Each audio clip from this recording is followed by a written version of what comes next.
Hello friends, my name is Meghraj and today I welcome you all again. These are 20 questions of history. So these are very important questions as far as CUET paper is concerned. So I welcome you all. So let's get started. So the first question in your screen starts is, from whom did the French East India Company acquire Pondicherry?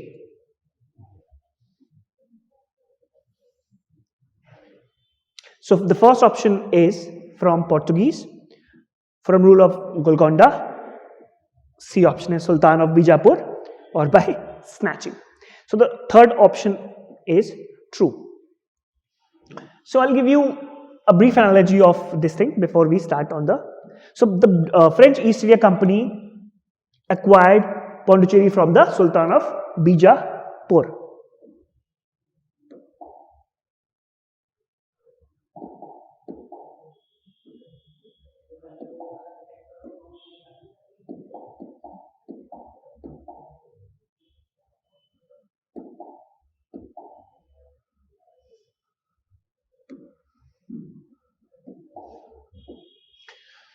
So the French people and the English East India Company came to India in the 16th century.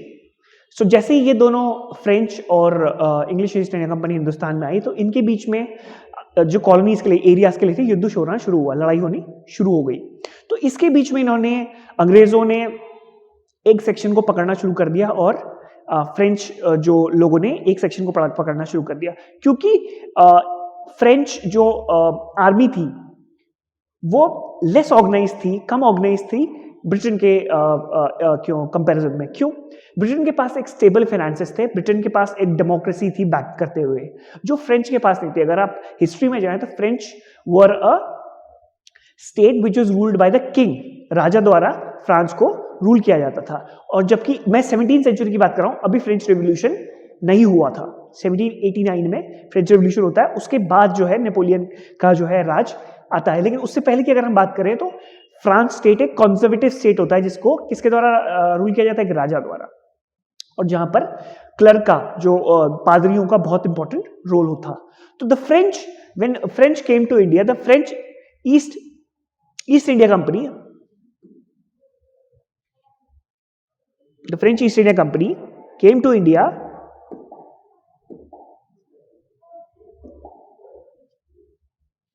in 1664 and initiated their trading movements. At the identical, they were again discovering further forms of develop in India. So French लोगों को अगर हम देखें तो उनकी बहुत ज्यादा तादाद जो है पौंडुचेरी में भी पाई जाती है. और आपने देखा होगा पौंडुचेरी में क्या है? फ्रेंच कॉलोनी भी है.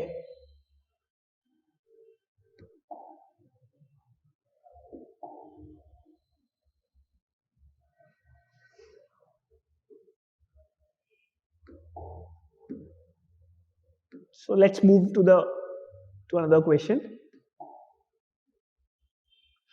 So who of the following leaders was not associated with Champaran सत्याग्रह? हम चंपारण सत्याग्रह के बारे में जानते हैं, थोड़ा एक ब्रीफ इंट्रोडक्शन लेते हैं. चंपारण सत्याग्रह क्या था? तो चंपारण सत्याग्रह शुरू हुआ था 1917 में. किसके द्वारा? गांधी जी द्वारा. सो गांधी जी ने की कुछ शर्तें थी कि हिंदुस्तान के जो किसान हैं उनको फोर्स न किया जाए कोई भी उपज बोने के लिए, कोई भी प्रोडक्शन करने के लिए, क्योंकि चंपारण में जब हिंदुस्तान में अंग्रेजों का शासन था तो अंग्रेज के जो कैपिटलिस्ट थे, जो प्लांटर्स थे, जो वहां के बिजनेसमैन थे, वो चाहते थे कि चंपारण में क्या उगे? 30% में क्या उगे?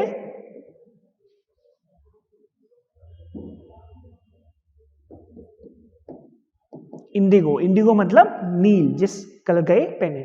लेकिन जो गरीब किसान थे वह सोचते थे कि इससे उनका एक्सप्लॉइटेशन हो रहा है, क्योंकि हिंदुस्तान के जो लोग थे उनकी जो साइज था खेतों का वो छोटा था, और अगर वो उनमें 2/3 चाहे 20% में भी वो उसमें इंडिगो उगाते तो उनको बहुत नुकसान उठाना पड़ता था, क्योंकि उनको उसके वाजिब दाम नहीं मिलते थे. उसके ऊपर अंग्रेज उनसे बहुत ज्यादा रेंट लेते थे, उगाने का भी रेंट. लेकिन जब अंग्रेजों ने जब किसानों ने मना कर दिया तो अंग्रेजों ने उस पर भी टैक्स लेना शुरू कर दिया। तो इसको प्रोटेस्ट करने के लिए, इसके लिए नॉन कोऑपरेशन मूवमेंट पहली बार स्टार्ट किया किसने? गांधी जी ने। So Gandhi ji played a very important role in 1970। So 1970 में पहली बार जो है A.N. सिन्हा, J.B. कृपलानी, ब्रजकिशोर प्रसाद, ये तीनों लोग चंपारण सत्याग्रह में थे। देखिए क्वेश्चन क्या पूछ रहा है, who of the following leaders was not, कौन इनमें से पार्टिसिपेंट नहीं था? तो इनमें से सरदार पटेल पार्टिसिपेंट नहीं थे, क्योंकि सरदार पटेल कहां के थे? गुजराती लीडर थे। तीनों लीडर्स कहां के थे? बिहार से कहीं ना कहीं एसोसिएटेड थे फ्रीडम मूवमेंट से। और J.B. कृपलानी हमारे हिंदुस्तान के पहले क्या थे? पहले मेंबर गवर्नर जनरल थे। So Sardar Patel was not associated with Champaran Satyagraha. So during the British Raj the Champaran Satyagraha form in 1917 in Bihar. किसके द्वारा लॉन्च किया गया? महात्मा गांधी के द्वारा। किसके खिलाफ? तीन कथिया सिस्टम, जो मैंने बताया था, तीन कथिया मतलब 3, सॉरी। सो इफ 20 का 3%। So this was abolished in 1919. So in which of the following year sea travel has been made mandatory for Indian soldiers? अगर हम अपने धर्म ग्रंथों की बात करें, किसी भी देश के हमारे धर्म ग्रंथों की बात करें, तो इसमें ये साफ कहा जाता है कि समंदर के उस पार जो है दुनिया कहीं ना कहीं खत्म हो जाती है, कहीं ना कहीं वो अच्छी दुनिया नहीं है। तो ये भले ही ये गलत था, लेकिन हमारे जो हिंदुस्तान के लोग थे, हमारे जो सिपाही थे, हमारे जो किसान थे, उसको फॉलो करते थे। इसलिए आपने देखा होगा हमारे हिंदुस्तान में बहुत ज्यादा ध्यान नहीं दिया गया समंदर से यात्रा करने को। यही बहुत बड़ा रीजन था कि हिंदुस्तान में अंग्रेज बेटर सुपीरियर फोर्स समझे गए, क्योंकि उनके पास शिप बिल्डिंग, उनके पास समंदर में यात्रा करने के लिए अच्छे संसाधन थे। So, the question is, in which of the following year travel has been made mandatory for Indian soldiers? And the answer is 1856. So, east India company जिसका राज हिंदुस्तान में था, उसने क्या किया? एक्सपायर कर दिया कि अब क्या होगा? कंपलसरी होगा। किसके लिए? हिंदुस्तान के जो सोल्जर्स होंगे उनको जो है समंदर पार करके जाना पड़ेगा। और आपने अगर देखा हो तो वर्ल्ड वॉर, प्रथम विश्व युद्ध में, फर्स्ट वर्ल्ड वॉर में लगभग 50,000 लोग हिंदुस्तान के सिपाही कहां गए थे? युद्ध लड़ने के लिए। So moving forward, so the Indian council act of 1892 was based on which plan? So अगर आप देखें तो पहली बात तो हमें समझना पड़ेगा कि इंडियन काउंसिल एक्ट लाया क्यों गया था। What was the reason why 1892 act was bought in the very first place? अब आपको अगर बताया हूं मैं, तो 1885 में जो इंग्लिश ईस्ट इंडिया कंपनी के विरोध में, उनकी जो सोशल इकोनॉमिक पॉलिसीज के विरोध में इंडियन नेशनल कांग्रेस का जन्म होता है। तो इंडियन नेशनल कांग्रेस का जन्म क्यों होता है? तो इंडियन नेशनल कांग्रेस की आधारशिला इसीलिए रखी जाती है ताकि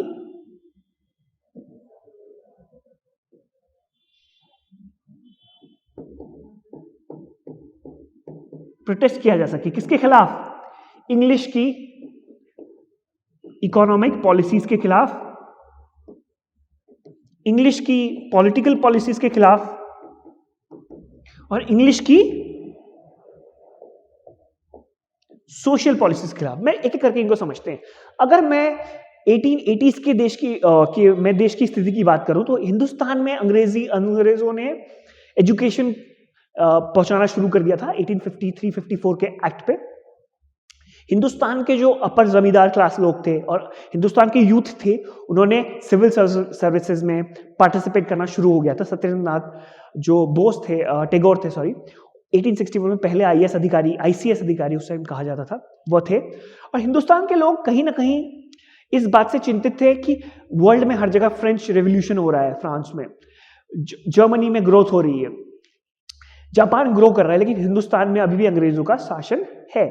हिंदुस्तान के लोग पढ़ लिख गए, हिंदुस्तान के लोग रूसो को फॉलो करते हैं, वोल्टायर की पॉलिसी की बात करते हैं जिसमें रूल ऑफ लॉ की बात होती है। लेकिन हिंदुस्तान में उसके जो पढ़े लिखे लोग हैं उनको जो है रोजगार नहीं मिल रहा, आर्थिक स्थिति बहुत खराब है। तो इसके लिए हिंदुस्तान के जो पढ़े लिखे लोग थे, अगर हम बात करें उस टाइम पे, तो उन्होंने एक ऑर्गेनाइजेशन की स्थापना की, उसका नाम था इंडियन नेशनल कांग्रेस।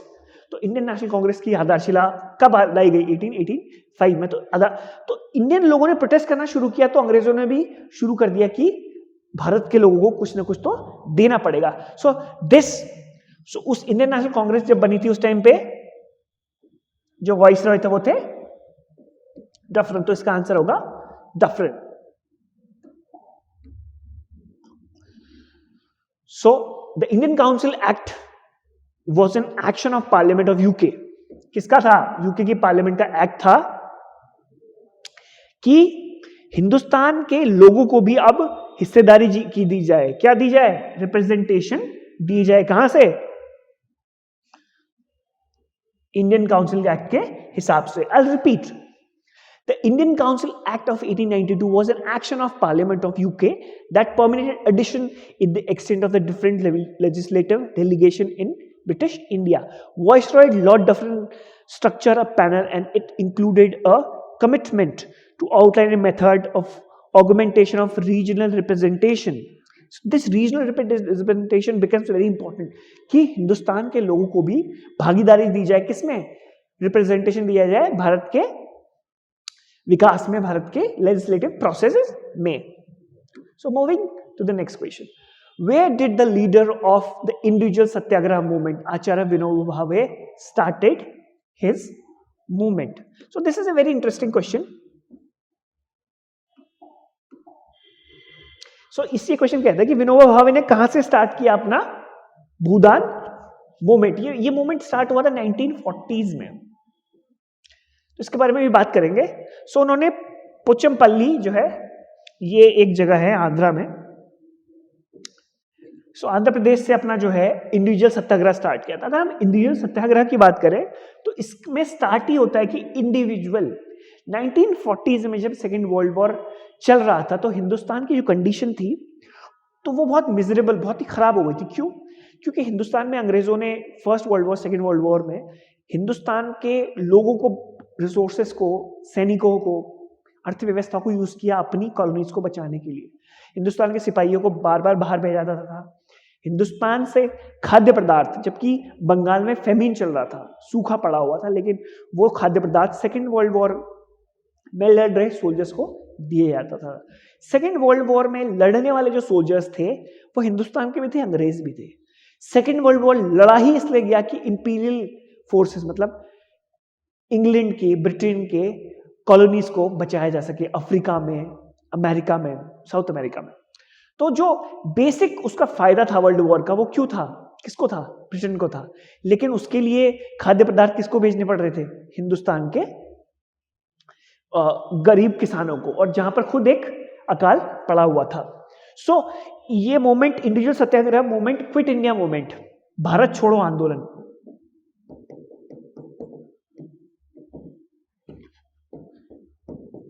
का जो एक माहौल क्रिएट करने के लिए गांधी जी ने कहा कि अब हमें लोगों को इकट्ठा करना पड़ेगा, एक एक दो दो करके, बूंद बूंद से घड़ा भरना पड़ेगा, ताकि हिंदुस्तान में एक मास मूवमेंट, एक लोगों द्वारा स्थापित किया गया एक मूवमेंट स्टैब्लिश किया जा सके। तो ये कहां से स्टार्ट हुआ? पोचमपल्ली, आंध्र प्रदेश से। सो मूविंग फॉरवर्ड, सो अगस्त ऑफर की जो अगस्त ऑफर रखा गया था इससे पहले, उसकी जो उसमें जो है हिंदुस्तानियों को जो है, क्योंकि अगस्त ऑफर अंग्रेजों ने दिया था क्योंकि उनको लग रहा था कि अब वर्ल्ड वॉर के बाद शायद ब्रिटेन वर्ल्ड का, विश्व का राजा ना रहे, मतलब क्योंकि वर्ल्ड वॉर 2 के बाद अमेरिका एक बहुत बड़ा देश सामने आया जो विश्व की पावर बना, जो आज तक पावरफुल नेशन है। लेकिन वर्ल्ड वॉर 2 से पहले, 1945 से पहले अगर आप देखें इतिहास को, तो Britain was the biggest power in the world. Britain एक बहुत बड़ी शक्ति था, आज भी है, लेकिन उस टाइम पे बेस्ट हुआ करता था। आज तो चाइना भी बहुत इंपॉर्टेंट रोल प्ले करता है। So Vinoba Bhave was the first to offer satyagraha and Nehru the second. ठीक है, कहां से? पोचमपल्ली से, जिसके बारे में हमने बात की है। Next question, the French establish there first factory at the Surat as second factory at. So it's a very interesting question. So they established their factory at Masulipatanam. So the French East India Company stood the latest stand, including between Dutch, Danish and Portuguese. ये सारे Dutch मतलब Netherlands, Danish मतलब उसी तरफ के western Europe के, Portuguese मतलब पोर्टुगल और फ्रेंच, इनमें आपस में लड़ाई होती थी कि हिंदुस्तान के रिसोर्सेज को सबसे ज्यादा यूज कौन कर सकता है, हिंदुस्तान में सबसे ज्यादा फैक्ट्रीज कौन लगा सकता है। और फ्रेंच और ईस्ट इंडिया कंपनी उसमें कई हद तक कामयाब रही। और कब इन्होंने स्टैब्लिश की सेकेंड फैक्ट्री? 1668 में। कहां पर स्टैब्लिश की?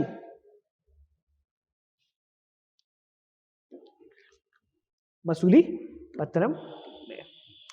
Next question, which of the following movements was headed by Sitaram Raju? अगर आपने इस नाम को नहीं जाना तो मैं आपको याद दिला देता हूं। आपने एक मूवी देखी होगी रिसेंटली,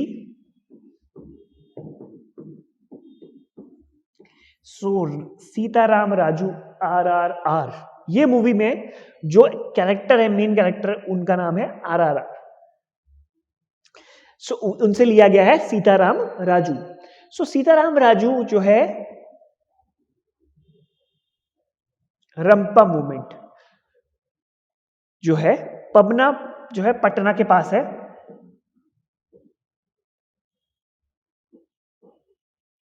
बारदोली गुजरात में है,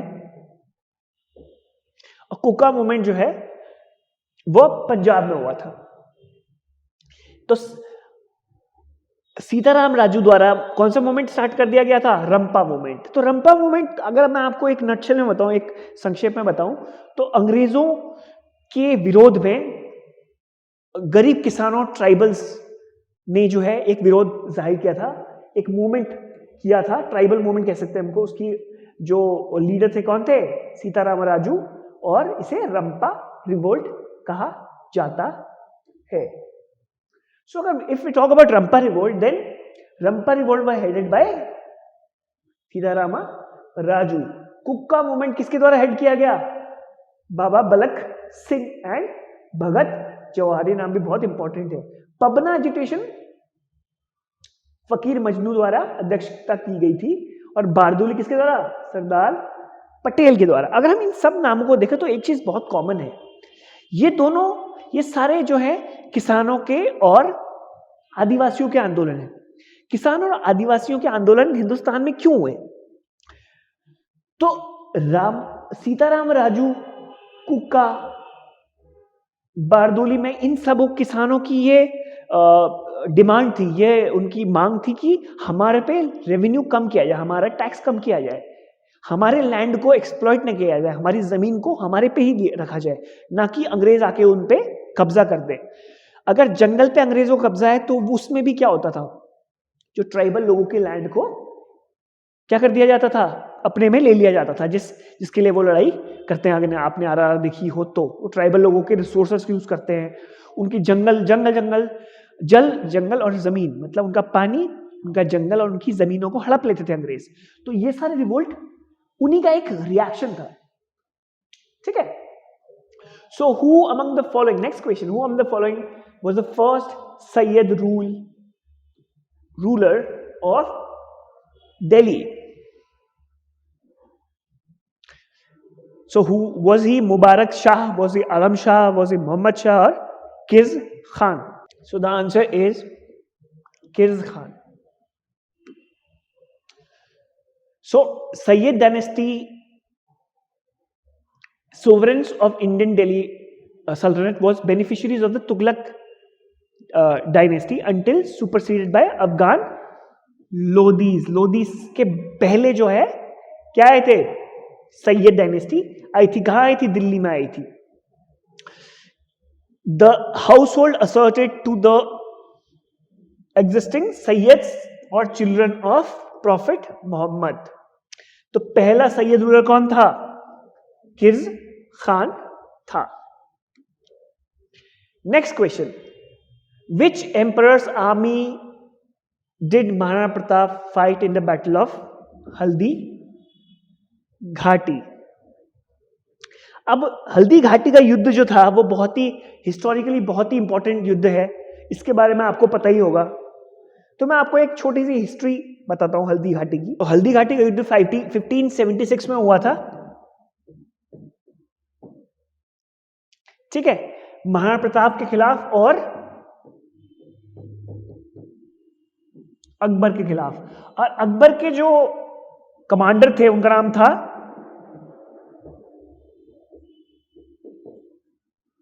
मान सिंह। अगर मैं आपको एक एनालॉजी दूं तो आप ये देखिएगा, अकबर एक बहुत ही महान राजा कहा जाता था, लेकिन अकबर भी अपनी तरफ से बहुत कूटनीतिज्ञ थे। He was a very diplomat. उन्होंने क्या किया, राजपूतों को ही राजपूतों के साथ लड़ाना शुरू कर दिया। तो मान सिंह वॉज अ कछवाहा, वो भी एक कछावा राजपूत राजा थे, और महाराणा प्रताप भी एक राजपूत थे। तो उन्होंने क्या किया, राजपूतों को अपने में मिला लिया, लेकिन महाराणा प्रताप के मेवाड़ को नहीं मिला पाए।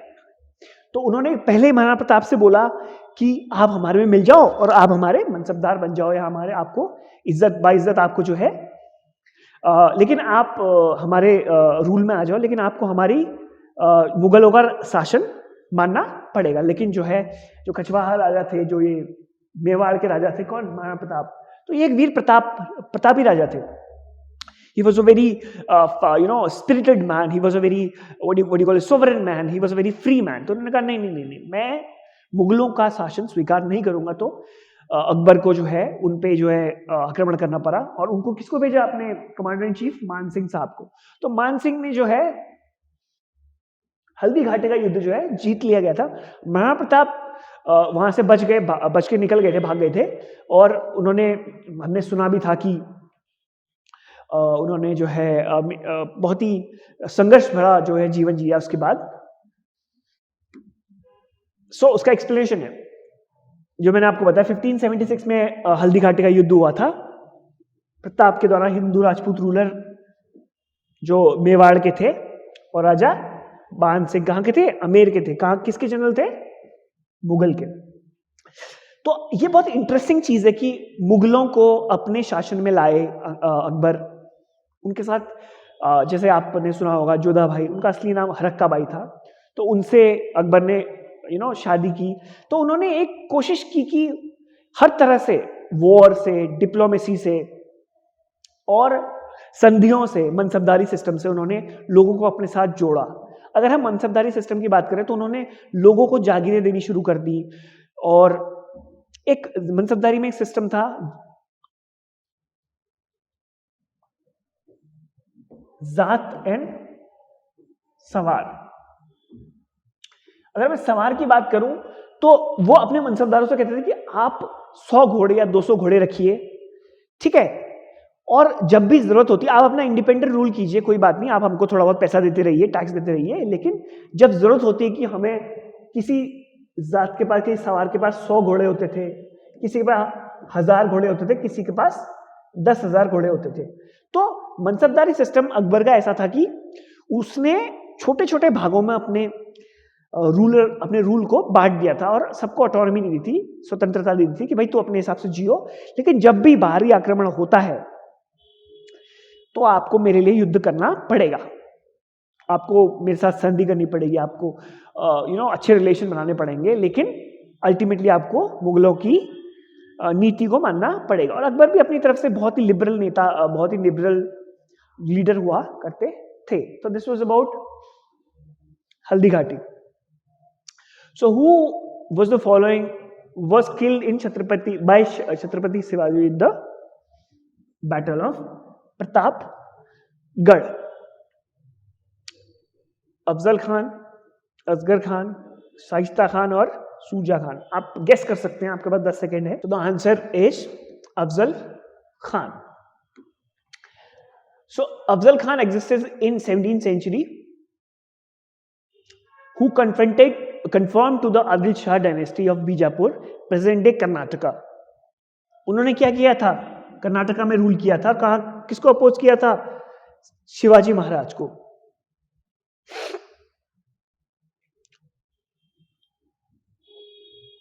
संभल कांची जो थे किसके थे? लेफ्टिनेंट थे शिवाजी के। इन्होंने उसको क्या है, बर्बाद कर दिया, डिस्ट्रॉय कर दिया।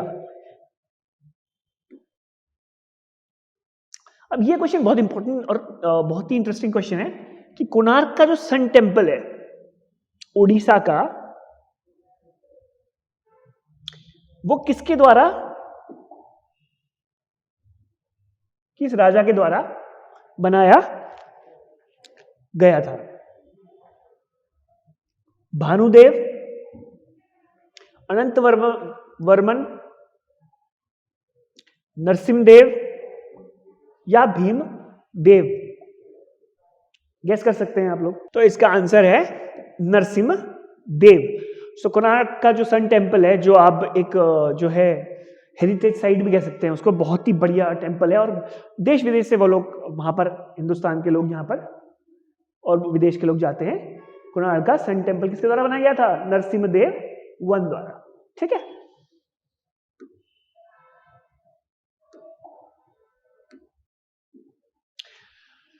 सो the Konark sun temple was built in 13th century. ठीक है, कोणार्क उड़ीसा में स्टैब्लिश किया गया किसके द्वारा? नरसिम्हदेव। और जो कौन से ईस्टर्न गंगा डायनेस्टी के जो है राजा हुआ करते थे। Moving forward, the present day city of Bhopal was built by which of the following? Pratihara. अगर मैं हिंदुस्तान की बात करूं तो अगर ये बंगाल है और ये गुजरात है, तो यहां पर पालाज रूल करते थे, जिनके बारे में भी बात की। यहां पर प्रतिहारास रूल करते थे और यहां पर कर्नाटका, आंध्र प्रदेश में राष्ट्रकूट रूल किया करता था। अगर ये बंगाल है, प्रेजेंट डे बंगाल, तो ये लोग आपस में, प्रतिहारा भोपाल में थे, तो ये आपस में, ये गंगा का एरिया है, अभी present day Punjab, sorry Uttar Pradesh का जो गैंजेटिक एरिया है, जो बहुत फर्टाइल है, जो बहुत उपजाऊ है, उसके लिए ये तीनों आपस में लड़ते रहते थे। प्रतिहार, राष्ट्रकूट और पालास कहां पर थे? बंगाल में थे। राष्ट्रकूट कहां पर थे? डेक्कन में। और प्रतिहारास कहां पर थे? मध्य प्रदेश में। तो इसका आंसर गेस कीजिए। तो इसका आंसर है भोज। So the Bhopal existed established in 11th century by Parmar king. इनका नाम क्या था? भोज था।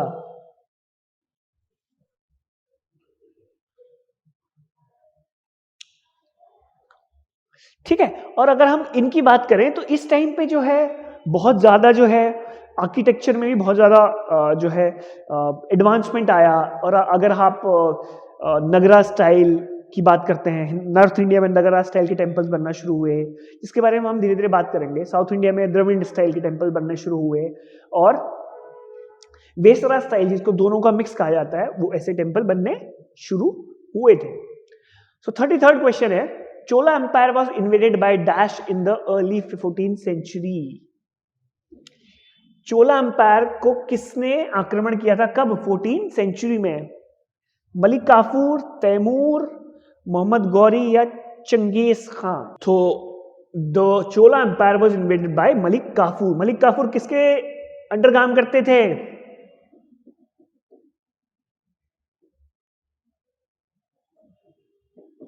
अलाउद्दीन खिलजी के। सो अलाउद्दीन खिलजी जो 14th सेंचुरी में हिंदुस्तान में काफी अच्छा राज किया, तो उनके जो उनके वो कह सकते हैं, गवर्नर कह सकते हैं आप उनको, या उनका राइट हैंड मैन कह सकते हैं, वो थे मलिक काफूर। तो उन्होंने बोला कि चोलास उस टाइम साउथ इंडिया में रूल करते थे, तमिलनाडु का जो एरिया है और साउदर्न आंध्र प्रदेश का एरिया है। तो जो मुगल सल्तनत थी वो तो मध्य प्रदेश तक सीमित थी काफी हद तक, और बंगाल और यूपी पंजाब का इलाका जो है उसके अंडर था ऑल ऑफ हिंदुस्तान। लेकिन जो साउथ इंडिया में अगर हम कहें तो चोलास का राज बहुत ज्यादा था। तो मुगल्स ने सोचा कि why don't we go and deep down in south and invade for the resources for the glory. तो किसको भेजा गया? मलिक काफूर को। तैमूर को नहीं भेजा गया। मोहम्मद गौरी 11वीं सेंचुरी में थे। चंगेज खान भी 12th-13th सेंचुरी में थे। तो ये तीनों गलत हो जाते हैं। सो नेक्स्ट क्वेश्चन है, द हिस्टोरिकल शेर शाह मार्ग इज कॉल्ड एज। ये बहुत ही इंटरेस्टिंग क्वेश्चन है, बहुत ही इंपॉर्टेंट क्वेश्चन है, इसके बारे में समझेंगे। तो हिस्टोरिकल शेर शाह मार्ग इज कॉल्ड एज, आपके पास 10 सेकेंड है। तो अगर आपने सुना हो जीटी करनाल रोड, इसको बोलते हैं हम ग्रैंड ट्रंक रोड, जो कहां से पास होती है? So national highway 1 Delhi Ambala Jalandhar Amritsar national highway 1 was one of the oldest I would say the oldest and foremost important routes New Delhi to Pakistan. अब ये क्यों जरूरी पड़ता है? हिस्टोरिकली भी हिंदुस्तान पाकिस्तान का आपको पता है कि पहले लाहौर का, जब हिंदुस्तान अगर हम हिस्ट्री की बात करें तो लाहौर भी हिंदुस्तान का पार्ट था। तो दिल्ली से लाहौर जाने के लिए ये करनाल रोड यूज की जाती थी, जीटी करनाल रोड, और जो दिल्ली चंडीगढ़ अमृतसर से होते हुए कहा जाती थी पाकिस्तान जाती थी। और जो भी इन्वेडर्स थे, जो भी आक्रमणकारी थे, जैसे मोहम्मद गौरी थे या ईरानी थे, इराकी थे, तो वो लोग इसी रास्ते से आते थे। तो इसीलिए ये हिस्टोरिकली भी और आज के दिन भी ये बहुत ज्यादा इंपॉर्टेंट रोल प्ले करता है, हिस्ट्री से भी और प्रेजेंट कॉन्टेक्स्ट से भी। So next question is here. So dash attack the southern coast of Kathiawar along the Arabian Sea where he sacked the city of Somnath. तो सोमनाथ में जो आंदोलन सोमनाथ के जो मंदिरों में आक्रमण करने वाला जो इन्वेडर था वो कौन था? बहुत ही इंटरेस्टिंग क्वेश्चन है और बहुत ही इंपॉर्टेंट क्वेश्चन है। तो मोहम्मद गजनी जो था उसने सोमनाथ के जो शिव टेम्पल में था, इसको वन ऑफ द इंपॉर्टेंट ज्योतिर्लिंगास, अगर हमारे देश में आप देखें तो ज्योतिर्लिंग होते हैं जहां पर कहते हैं कि भगवान के जो को जब काटा गया था, कुछ हिस्टोरिकल ऐसे इवेंट हुए थे कि भगवान को अपने शरीर को अलग अलग हिस्सों में बांटना पड़ा था, है ना। तो उसका जो भी हिस्सा जहां भी गिरता है वहां पर एक ज्योतिर्लिंग होता है। जो पहला ज्योतिर्लिंग है वो कहा जाता है कहां पर? जहां पर सोमनाथ टेम्पल बनाया गया, कहां पर? गुजरात में। So Mohammad Ghazni is the answer and here is the explanation. Somnath temple is located in Gujarat and is believed to be the first among the 12 Jyotirlingas, shrines of Shiva. Ghazni destroyed and plundered, मतलब लूट मचाई यहां पर कई बार उन्होंने हिंदुस्तान को capture करने के चक्कर में, कैप्चर तो कर नहीं पाए लेकिन लूट मचाई थी। So coming to the next question, which is the 36th question, the national fruit of India is, तो बहुत टुच्चा सवाल है लेकिन आना चाहिए, पता होना चाहिए। क्या ये पाइनएप्पल है, एप्पल है, ग्रेप है, कौन सा है? So please take your time and tell us what is this. So of course mango is the national fruit. Pineapple Hindustan में होता है लेकिन इतना ज्यादा नहीं होता। एप्पल तो कश्मीर में सबसे ज्यादा होता है और कश्मीर में करेवाज होता है ना। ग्रेप्स कहां पर होते हैं? नागपुर रीजन में, मतलब महाराष्ट्र में, ईस्टर्न महाराष्ट्र में, ठीक है। मैंगो कहां होता है? मेवात में, यूपी में, बिहार में, हरियाणा में, ठीक है। सो बेसिकली हिंदुस्तान में जो सबसे ज्यादा पाया जाता है वो क्या पाया जाता है, इसलिए वो हमारा नेशनल फ्रूट है।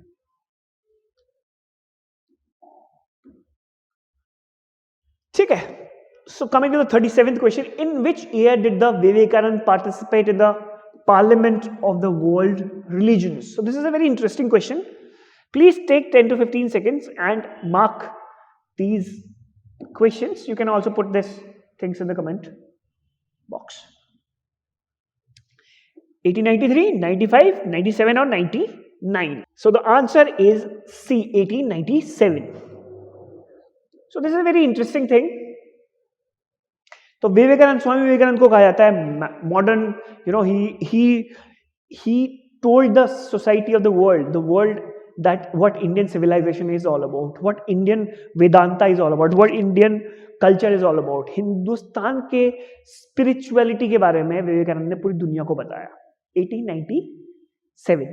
1897 में अगर हम देखें तो शिकागो में एक क्या हुई थी, रिलीजन कॉन्फ्रेंस हुई थी. वो आप यूट्यूब में भी देख सकते हैं, उनकी जो कॉन्फ्रेंस की जो ऑडियो है, मतलब इतना बेहतर, इतना बढ़िया बोलने वाला धर्म के बारे में, और जो धार्मिक ना हो, जो स्पिरिचुअल हो. There's a difference between spirituality and religion. This man was so well educated, so well read, so well, he understood the religion so well that ये धर्म से ऊपर उठ गए. इन्होंने कहा कि धर्म में और स्पिरिचुअलिटी में बहुत फर्क है. हिंदुस्तान का जो धर्म है वो जाति प्रथा धर्म से ऊपर उठा हुआ है. वो मनुष्य योनि में पैदा हुए लोगों को मनुष्य मानता है. Human person, people and their love towards each other matters. He also talked about, if you want to see somebody's real nature, take him to a football field. इन्होंने जिम्नेजियम को, जिम करने वालों को भी बहुत प्रमोट किया. इन्होंने कहा कि एक्सरसाइज करो, फुटबॉल खेलो. इन्होंने कहा कि आपस में प्रेम करो, ह्यूमैनिटी, इंसानियत सबसे बड़ा धर्म है. स्पिरिचुअलिटी क्या है? इंसान का इंसान से प्रेम है. धर्म से बड़ी चीजें भी है इस दुनिया में. धर्म ही नहीं इंपॉर्टेंट है. ही टॉक्ड अबाउट वेदांत, की वेदांत, वेदों का अंत करो. हिंदुस्तान, इंसान के अंदर धर्म है ना, स्पिरिचुअलिटी है. भगवान किसी मूर्ति में नहीं है, भगवान हमारे आप में, मुझ में भगवान है. अगर हम इंसान को भूखा रखें और अपने 1000 करोड़ लोगों पे मंदिरों में दान करें तो ये धर्म नहीं है, ऐसा विवेकानंद ने कहा. और उनका अंग्रेजी में पूरा लेक्चर है, आप सुन सकते हैं इसको. Next question.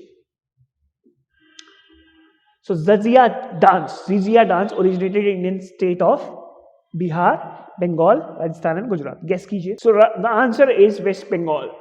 So let's discuss about this. So this Jhijhiya is an artistic dance of, sorry, I beg your pardon, this is A.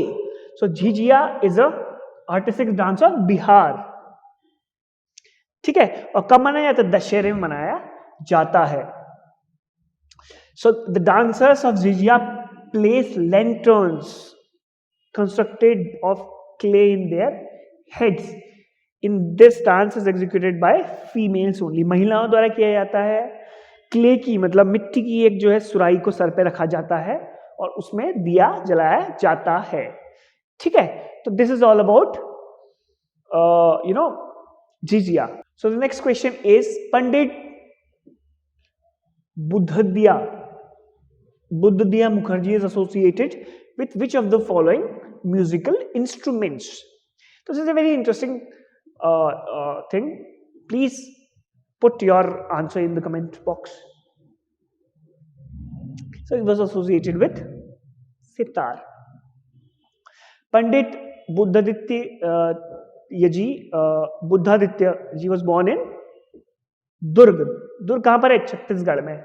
He believed as a ultimate sitarist in his generation. अपनी generation के क्या थे? बहुत ही तगड़े सितार वादक थे. So the घूमट is indigenous traditional percussion instrument of. जो घूमट है वो कहां का इंस्ट्रूमेंट है? आंध्र का, गोवा का, पंजाब का या असम?